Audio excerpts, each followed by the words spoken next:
Good evening. My name is Rob Signori. I'm here tonight to talk to you about the impact that the current Wake County school reassignment proposal has on Cary residents. I'm here with a small group of neighbors tonight from Churchill Downs, McGregor Downs, Royal Ridge, and the Woods of Kildare. But we certainly are all here tonight representing all of our neighbors in those communities. We certainly ask the council, understanding that you certainly have no authority over school matters, but we ask you to consider ways that the town and the town council can work with the school board to minimize the impact of these reassignments and educate all of our children. I certainly would like to thank the council members, of course, and Don Franz, Gail Adcock, and Jack Smith for the support that they've shown us so far. Our neighborhoods are affectionately known as nodes 383.3 and 384.4 for our neighborhoods. And the Growth Management Office of the school district is proposing that they reassign our long-term high school of Apex High School and moving us to Athens. We have asked the Growth Management Office to consider reversing this and not reassigning us based upon the following facts: that our enrollment trend in our nodes is actually declining. The economic conditions actually do impact, I think, the growth overall for the county. Most importantly is that this reassignment jeopardizes the safety and well-being of our children in terms of the commute now that they would have to take for those students that would be driving themselves to school using a very dangerous route. For our enrollment, as I had said, it's declining. We're not contributing to growth. We're actually declining about 6% annually, so we're actually opening up seats in a crowded high school such as Apex High. Certainly the changing in economic factors, we think that maybe some of the models that they're using have not been recalibrated to look at how growth is actually happening in the county overall.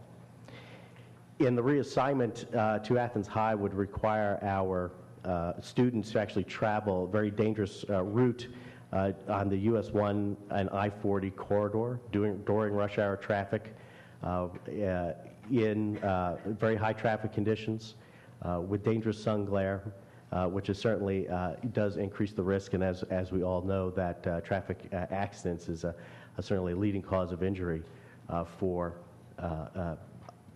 teenagers. We have offered some other recommendations for this reassignment. We have asked them to keep us at our school. Mr. Signori, I'm sorry, your time is expired. Yes, thank you very much. Wrap up. Thank you. Yes, ma'am. Hi, thanks for seeing us tonight. My name is Pam Taylor. I'm a resident of McGregor Downs. I've been living there for 10 years. And I'd like to explain a little bit further to what Rob was talking about. The forecasting models that are used by the growth management don't accurately reflect our enrollment population from our nodes. When you look at the students over our nodes that are currently attending the Wake County Public Schools, we see a 73% decrease. If you look at how many grade 12 to kindergartners, I mean, we're going from 26 students in grade 12 down to 7 in our kindergarten class. And in the next 3 years, you're going to see a net decrease of 8 students, going from 102 to 94. And if they grandfather us, when we move to Athens, then we're only going to see 24 kids moving over there. And in 3 years, they're going to move us back out to this new, whatever they're going to call this new high school, but they're calling it H7 now. And so we really feel that in the neighborhood that has such low turnover rate, and it's a mature neighborhood with a declining population in the Wake County Public School, that it really doesn't make sense to reassign these nodes to Athens because we don't feel we're a part of the overcrowding population in the schools. Thank you. Thank you. Yes, sir.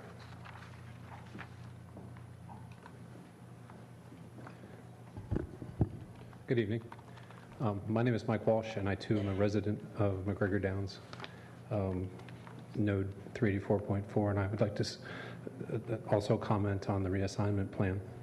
And first, I'd like to thank Gail Adcock, Jack Smith, and Don France for the support that they've shown our group to date in helping us argue our case with growth management and the school board.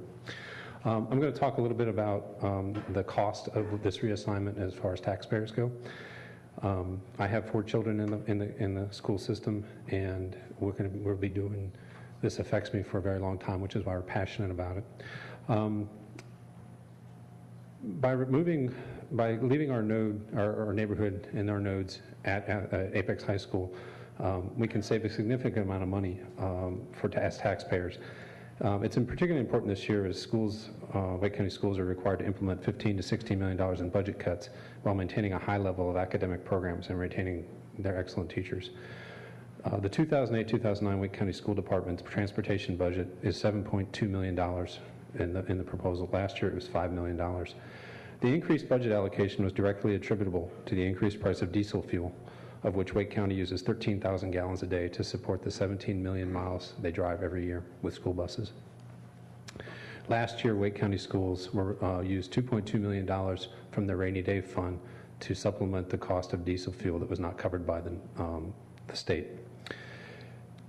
Transportation expenses, particularly fuel expenditures, are a large and unpredictable cost for the county. It is something that can change wildly, as we've seen fuel prices fluctuate dramatically over the last year.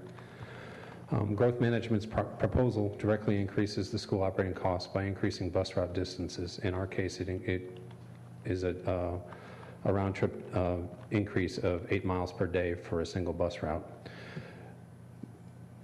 By doing this, it triples the annual transportation cost for that one bus route, which raises the cost of that bus route from about $500 a year to $1,500 a year, which doesn't seem like a lot of money until you look at the ripple effect of that multiplying across all the bus routes that are affected by reassignment, and it can be pretty significant. But the cost of going up to $1,500 is on par with what a teacher's bonus typically is. So we'd much rather see teachers get bonus money as opposed to spending money on diesel fuel. The cost increase will be paid by the taxpayers of North Carolina. The state right now is projecting a $50 million revenue shortfall. So if the state's going to have even more difficulty covering their cost of diesel, the fuel expenditures that they currently pay, which Wake County had to take rainy day money to supplement last year. So during this time of economic challenges, cost cutting, every additional penny going to transportation is a penny less spent on teachers, principals, schools, and ultimately our students. Mr. Walsh, I'm sorry to interrupt your time. Thank you for your time. Thank you.